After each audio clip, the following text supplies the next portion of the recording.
Hello everyone, how are you doing? This is MD Tech here with another quick tutorial. In today's tutorial, I'm going to show you guys how to download and install CCleaner onto your Windows computer.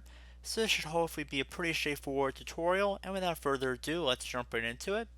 So we're going to first start by opening up a web browser.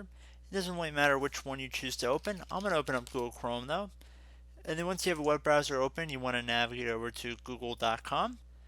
Once you're on Google, you want to type in CCleaner, so CCleaner, and then you just want to hit enter. One of the best matches should be from a CCleaner domain here, CCleaner.com. You want to just left click to open that up. So you can download it from other third-party sites as well, but if you're looking just for the free version, which really doesn't have any features that you really need that are not in the professional version, at least for most consumers, you're probably going to be good with the free download.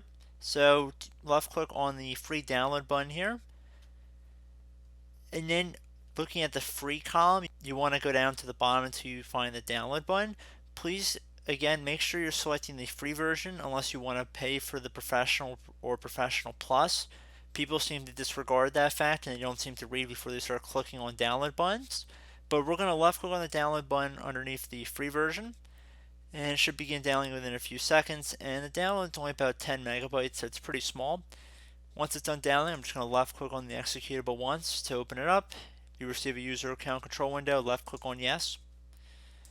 I'm going to minimize out of there.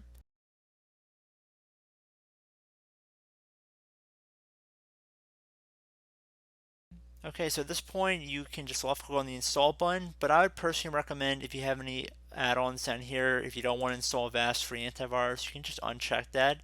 And then if you left click on customize, you can have a few additional options in here before you finish installing. So if you want to maybe, for example, inform me of updates for CCleaner, you don't want to receive pop-ups, you can just uncheck that. If you don't want to add a start menu or a desktop shortcut, you can unselect those options as well. But again, it's really at your own discretion.